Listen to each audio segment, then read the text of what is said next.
नमस्कार बंधुरा welcome back to my channel Bengali special रान्ना।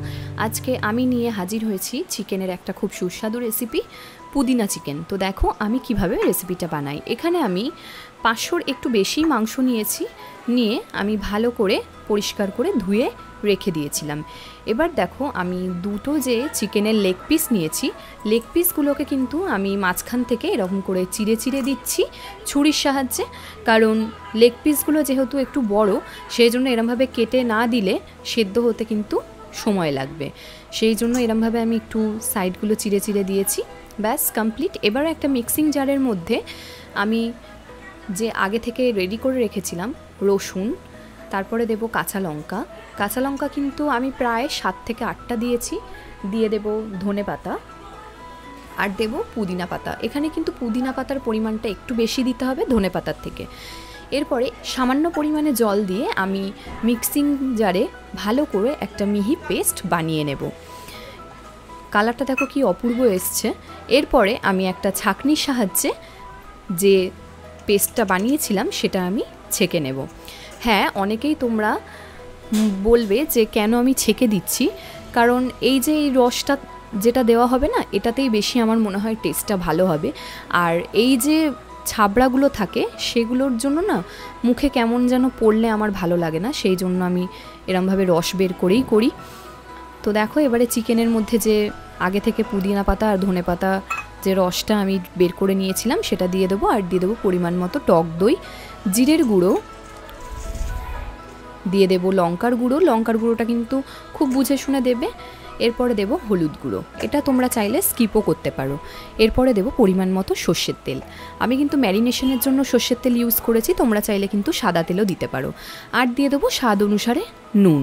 দিয়ে ভালো করে চিকেনটাকে আমি ম্যারিনেট করে রেখে দেবো প্রায় 15 থেকে 20 মিনিট মতো। তোমরা যারা আমাদের চ্যানেলে নতুন তারা কিন্তু অবশ্যই বাঙালি স্পেশাল রান্না চ্যানেলটিকে সাবস্ক্রাইব করতে ভুলো না। আর পাশে থাকা বেল আইকনটিতে কিন্তু অবশ্যই ক্লিক করতে হবে নতুন নতুন মজাদার রেসিপির ভিডিও সবার আগে পাওয়ার জন্য। আমার কিন্তু ম্যারিনেশন কমপ্লিট। এরপরে দেখো একটা কড়াই গরম করে নিয়ে ওর মধ্যে দিয়ে দিয়েছি পরিমাণ মতো সাদা তেল। তার সঙ্গে দেব ফোড়নের জন্য 4টে এলাচ আর একটা দারচিনি, আর একটা মনে হয় আমি লবঙ্গ দিয়েছি। যাই হোক, এরপরে দিয়ে দিচ্ছি কুচিয়ে রাখা পেঁয়াজটা।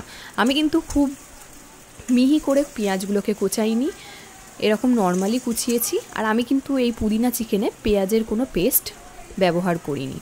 এটা ভীষণ হালকা পাতলা একটা রেসিপি, খেতেও দুর্দান্ত হয়। পেঁয়াজটা যাতে মজে যায় সেই জন্য একটু নুনও অ্যাড করেছিলাম। এবার পেঁয়াজটাকে একটু হালকা ব্রাউন কালার আসা অবধি ভাজতে হবে। তোমরা কিন্তু পুরো ভিডিওটা স্কিপ না করে দেখতে থাকো, খুব ভালো লাগবে আশা করব। তো দেখো 2 মিনিট পর পেঁয়াজটা দেখো একটু হালকা বাদামি কালার হয়ে এসছে। তো আমি আবারও ভালো করে নাড়িয়ে চাড়িয়ে নেব, দিয়ে এর মধ্যে অ্যাড করে দেবো আগে থেকে ম্যারিনেট করে রাখা চিকেনটা।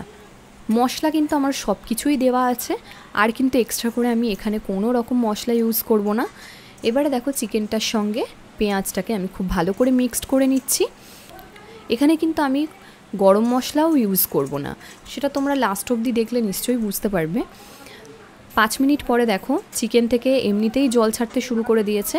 আর পুদিনা পাতার যে রসটা দেওয়া ছিল, ধনে পাতা আর পুদিনা পাতা, সেটাও অলরেডি যেহেতু আছে জল, সেই জন্য কিন্তু এখানে আর আমাকে এক্সট্রা করে জল ইউজ করতে হয়নি।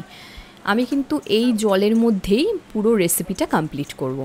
এখানে দেখো আবারও আমি 5 মিনিটের জন্য চাপা দিয়ে রেখে দিলাম যাতে চিকেনটা খুব ভালোভাবে সেদ্ধ হতে পারে। 5 মিনিট পরে দেখো চিকেনটা একটু নাড়িয়ে চাড়িয়ে নিচ্ছি। তোমরা যে যেরকম গ্রেভি খেতে পছন্দ করবে সে সেরকম গ্রেভি রাখবে। এটা কিন্তু রুটির সঙ্গে বা পরোটার সঙ্গে জাস্ট জমে যায়, তবে রুটি পরোটার সঙ্গে খেলে কিন্তু এটা একটু মানে আরও একটু কষা কষা করতে হবে, গ্রেভিটা খুব বেশি রাখলে হবে না। ডেকোরেশনটা কেমন হয়েছে সেটাও কিন্তু কমেন্ট করে জানিও। আর বাড়িতে অবশ্যই রেসিপিটা ট্রাই করে দেখো, আশা করব ভালো লাগবে। ভালো লাগলে লাইক শেয়ার কমেন্ট করতে ভুলো না। Tata, thank you.